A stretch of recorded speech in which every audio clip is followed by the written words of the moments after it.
No, man. Oh, no. After you. All right. All right. You can be well groomed or even well spoken.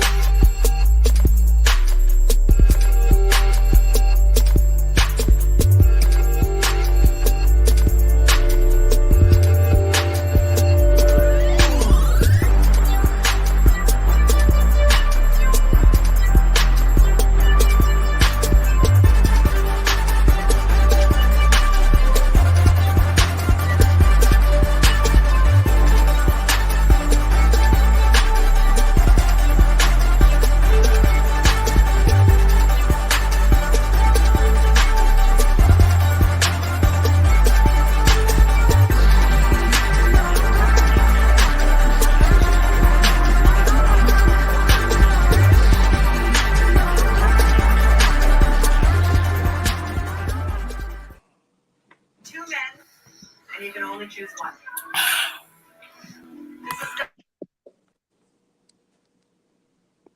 Good evening, everyone. Welcome to Con Sports with the Con Man.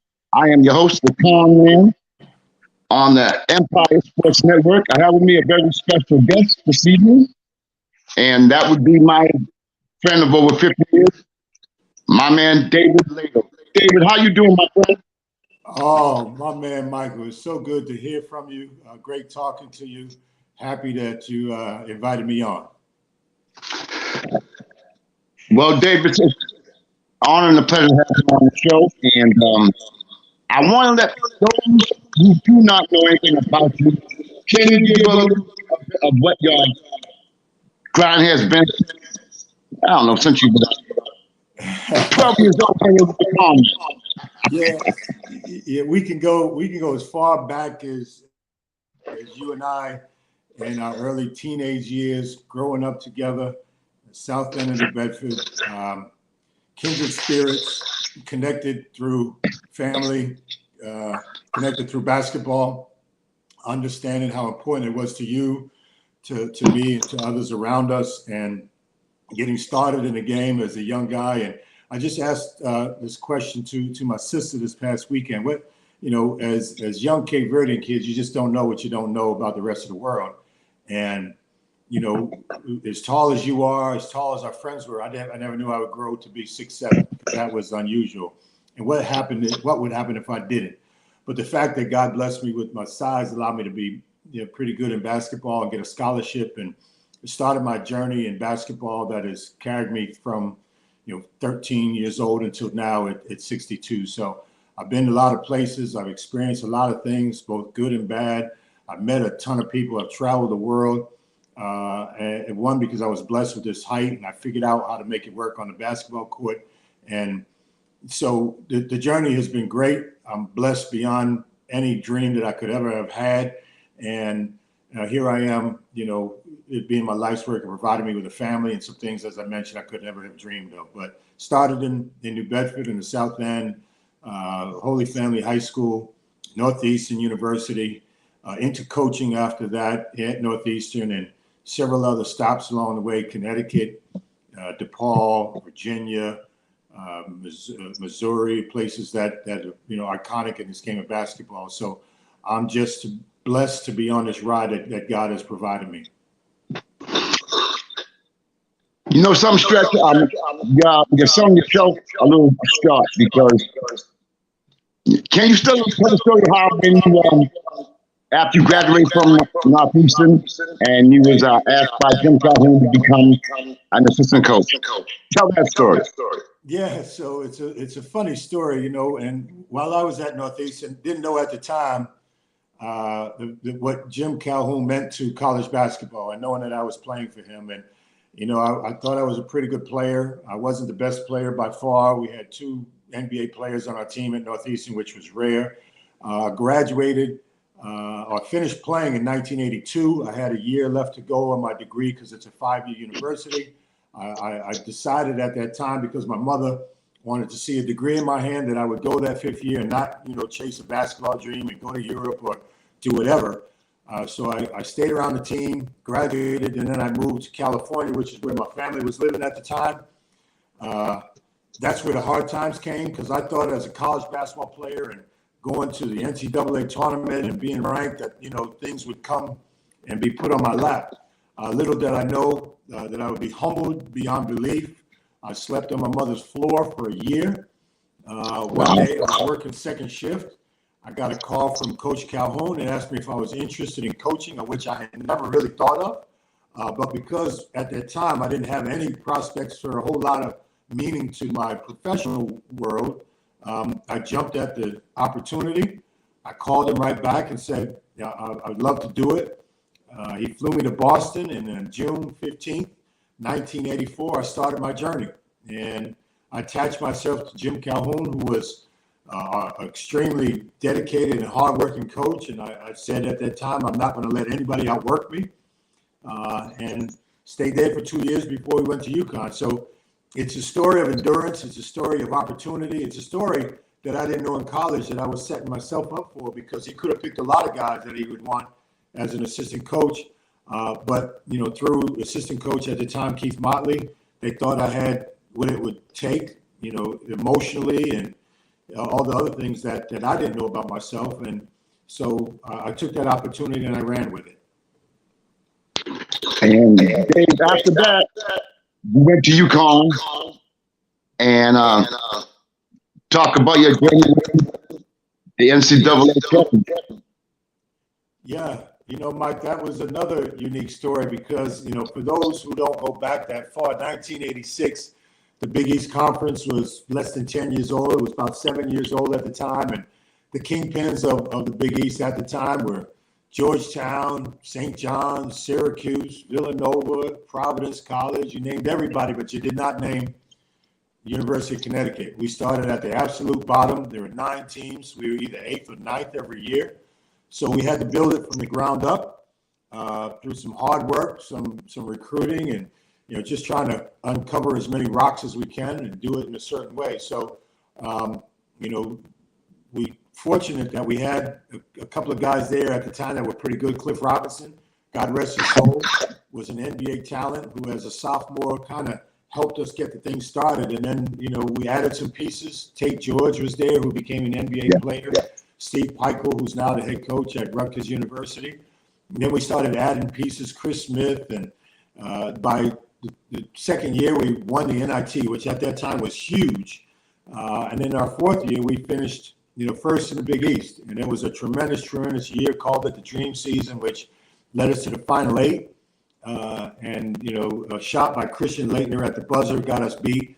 Otherwise, we'd have been in the Final 4 in our fourth year. And so, again, that story is unique unto itself, because people know University of Connecticut, or UConn as it's called now, as a program that has 4 national championships. What they don't remember is that in 1986 and 87, it was looking up at all the great, players and all the great coaches and all the great teams of that era. And something, Dave, after that, you went back to your alma mater to become head coach again. Dave, something? It's about giving you your role to start, so we're gonna go into it. Yeah, I remember I was in a basketball summer tournament in July in Phoenix, Arizona. I was sitting with a friend of mine, and he asked me. He said, what do you want? I said, he was an assistant at St. John. He said, I love being in New York. I'm from New York. I love recruiting for Coach Fonseca. Is that what you want to do? And I said, I think I'd like to be a head coach. If that ever, presented itself. And so I worked towards that in a lot of different ways. One, just grinding every day to be the best assistant I could be, and learning under Coach Calhoun as much as I could learn. But most importantly, to present myself in a way where others would see me in a light more than just as an assistant coach. The way I dressed, the way I carried myself, conversations with parents, kids, administrators. And so 8 years as being an assistant, we had a lot of success. By 1994, the job at Northeastern opened up. I got a phone call from the athletic director. We were at the NCAA tournament in Long Island, New York, getting ready to play George Washington. And I thought this would be a great opportunity because Northeastern was successful for a long time in its own right. I thought, I love the city of Boston. It was close to home. My wife had graduated from there, so it would be a really, really good opportunity. And so we went through the process of interviewing, and I got there, in the spring of 1994, and started that journey as a first-time head coach at 34 years old. And you had success, if I'm correct. You went to NIT twice and NCAA tournament once. At Northeastern? Yes, am I correct? I was there only 2 years. We went to the first year. No, we didn't end up going to any of the tournaments, Mike. First year we had the biggest turnaround in Division I. We went from 6 wins to 18 wins, I believe it was, and that was a huge turnaround. We had some really, dedicated players and got better. In my second year, we didn't do as well. It was part of the learning and the growth process of how you get a program better. But we were not fortunate enough. We thought we should have been in the NIT my first year, and that was so political. We had some people calling on our behalf, but we did not make it there. And so the kids were disappointed. I thought we were disappointed for the program overall because it would have represented a reward for all the work that we had put in to get to that point. And Dave, during your coaching years at Northeastern, I was honored to go to quite a few of your games. And you had an outstanding player, if I recall, his name was Lonnie Harrell. Am I correct? Yeah, Lonnie, we're still friends to this day. He was a transfer from Georgetown University. He went on to fame as an N1 mixtape player and had great notoriety there. But he was a very, very talented small forward, helped us a tremendous amount. We had another young man, Dan Callahan, who was from Massachusetts, Reading, Mass, and he was a tremendous rebounder. And, I was given some pieces, but I thought, in order for us to win, we'd have to, like all teams, we'd have to come together and create some great chemistry. I think they believed in my approach. Lonnie at the head of it. And, again, we some games we just rode his talent because he was that good. And, again, you go to Georgetown at that time in 94, you had to be pretty doggone good. And we had another young man from Washington, D.C., Damon Singletary. So we had a pretty good group, but led by Lonnie, who played a lot of successful basketball in his day. We had some really good success. And then you went back to UConn, am I correct? Yeah, and again, a unique story again. And so, 2 years into it, I got a call from Coach Calhoun. He had just lost an assistant who had become a head coach, and he wanted me to kind of give him some names of suggestions of somebody that he could know and trust. And so we got to talking. I think the second or third conversation, he said, "Well, what about you?" And to this day, I don't know if that was planned or it just kind of happened that way. And I said, "Well, I'm here as a head coach." And he said, "Well, if you want to think about it, I'll make it worth your while. I'll make you associate head coach. I'll give you other responsibilities other than coaching, recruiting." And I did some fundraising, some things that elevated my profile. And so the more I thought about it, the more it became a very unique opportunity. But the challenge at the time was you work your tail off to become a head coach. 2 years later, you give that up, and you may never become a head coach again. And I had to come to grips with the fact that I may never be in that chair again. And that's something I thought I worked real hard for. But this opportunity was very unique and it was hard to pass up. The program was rolling at the time in 1996. So I took a leap of faith. I bet on myself. And I went back to Connecticut with a lot of familiarity. And it was great because people looked at me different because I now had head coaching experience. And so, things I did and things I said and how I moved about doing my business was a lot more respected, not just on campus there, but throughout the college basketball world. And it really, really helped me in the long run. And that led to your next position as head coach of? Yeah, at DePaul. And so I spent 6 more years. Yeah, I spent 6 more years in stores. Very fortunate where, again, coach, whenever he was either sick or couldn't go, how him, he was fiery, got thrown out for a couple games. I got a chance to coach, and sitting in that chair at the Big East level was really, really good. And fortunately for us, in 1999, we won our first national championship, and that, obviously shined a bright light on our program and the people that were responsible for it. And so I was fortunate to get that other opportunity. And we were in Syracuse in 2002 for the Final Eight. And I was just talking to a member of the team from the University of Maryland who beat us to go to the Final Four. And they ended up winning the national championship. And we were talking about it. But at that time, I got approached by Jay Billis, who was an ESPN announcer, and he asked me if I was interested in being a head coach again. I said yes. He told me and asked me about DePaul. I remember the history, Mark Aguirre, Rod Strickland, and those guys. He reported back to the athletic director, Gene Lenti Ponsetto, who's still a very close friend of mine to this day. We got on the phone and set up an interview. And, lo and behold, I was in Chicago, which I had never really been to before. I hadn't recruited very much to. And that spring, I became a head coach again at DePaul, which at the time was in Conference USA.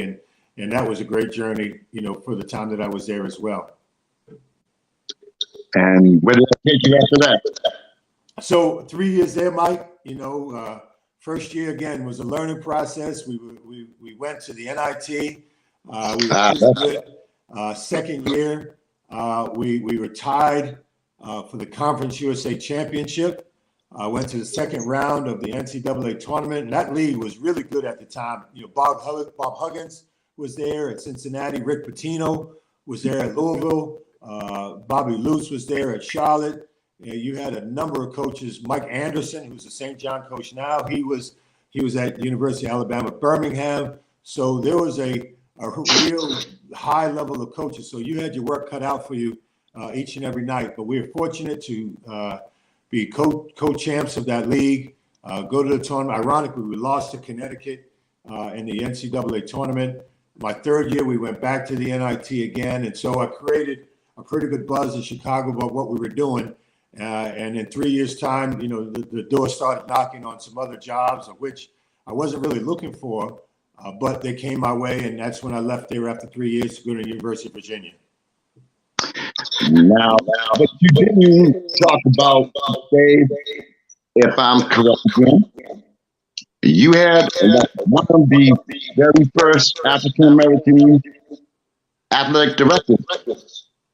Yes. And not only that, you were the very first African-American to be a varsity coach in any sport in Virginia history. Yeah. You got to talk about that. Yeah, it brings a great amount of pride. And, to do something or anything as a first, it's something that can never take away from you. And at such a prestigious institution like Virginia, its academic reputation, its sports history, Ralph Sampson, all that, to be the first African-American coach meant a lot, to my journey. But I looked at it as an opportunity for other coaches to aspire to if they could see me as an example, it would give them hope that they could in turn do a lot of the same kinds of things. So it was a sense of pride. Those of us who are from the East or from New England, the dynamics of being at a school down south are different. Southerners think differently than Northerners. And so having that opportunity to be the first African-American coach meant that much more in the South. And having somebody who was a Black athletic director believe in me was great for him, great for me, great for both of us in our relationship. So I wore that badge of honor with great pride for all the days that I was there. And Dave, you got one thing out. You happen to be the ACC Coach of the Year in the ACC. Yeah. With all that talent in the ACC, that had to be a real accomplishment. You must be so proud of what you accomplished. Yeah. So, kind of like I said at Northeastern, it was a quick turnaround. We did some good things. At DePaul, quick turnaround. We did some good things. At Virginia, same thing. And our second year, first year, we went to the NIT. Second year, we tied with North Carolina for the conference championship, which, at that time and still today is mostly reserved for Duke and Carolina. To go up against, and here's a young guy, again, going back to the beginning of the story, from the south end of New Bedford and Monty County Street. And here I am putting a tie on and going up against Roy Williams, Mike Krzyzewski, Gary Williams, and some of the other great names at the ACC level. Leonard Hamilton in Florida State, the late Skip Process. So I'm like, oh boy, this is a great opportunity. At the same point in time, I know by virtue of what I've learned and who I learned it under, and having a work ethic and understanding what it may take to be successful, that I could carry that into the ACC.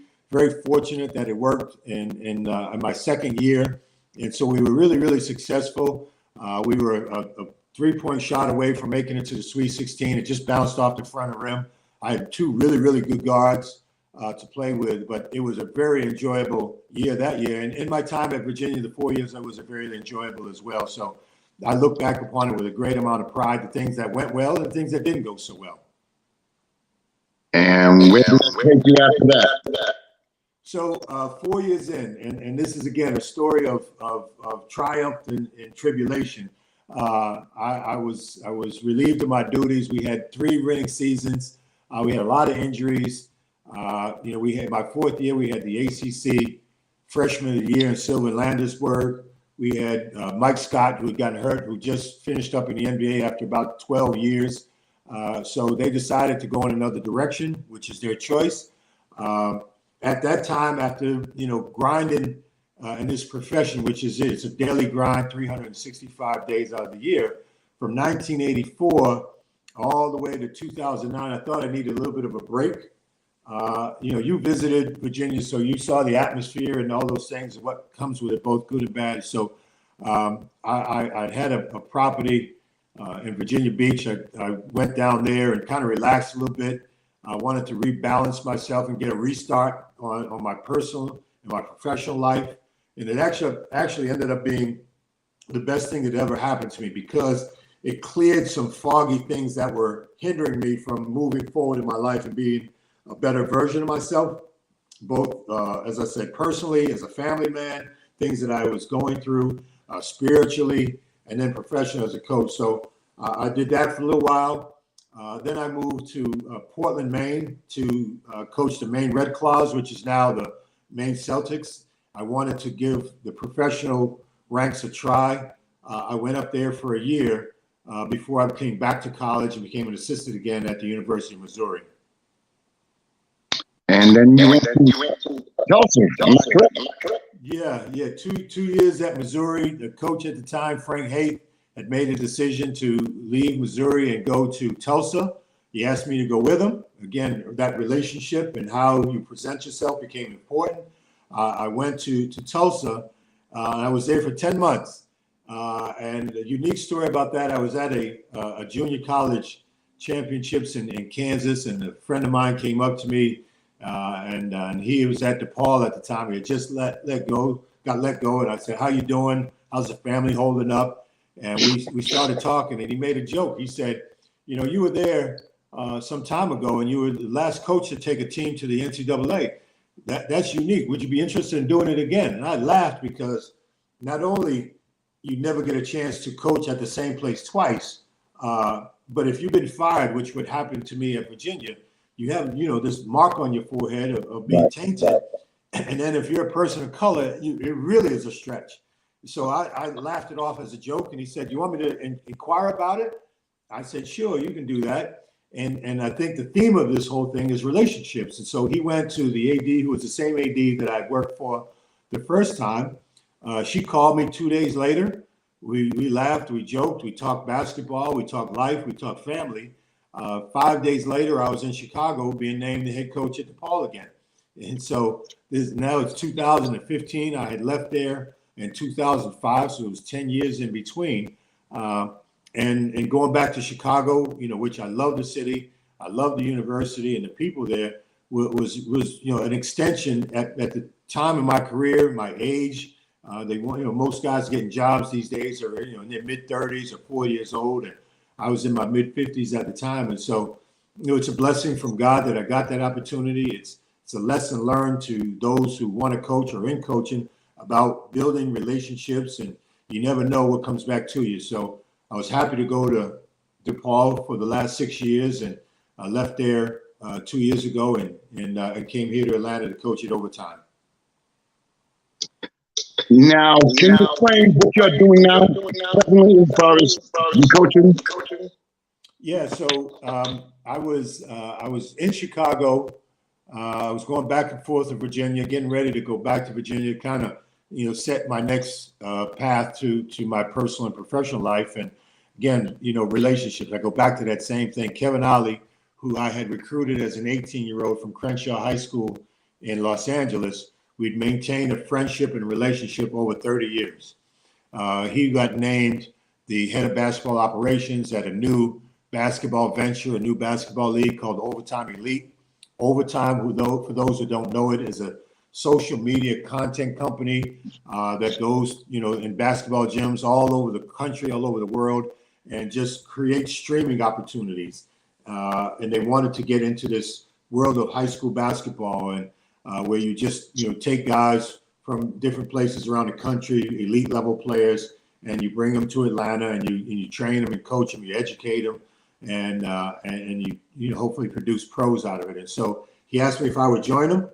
I was a little reluctant at first because I wanted to spend more time with my family and my wife, because I'd given up so much to do this thing called basketball coaching. But the more I thought about it, I was too young to retire. And so I took the opportunity, and I'm in my second year now, and it's been a very, very successful endeavor. We're here based in Atlanta, in downtown Atlanta.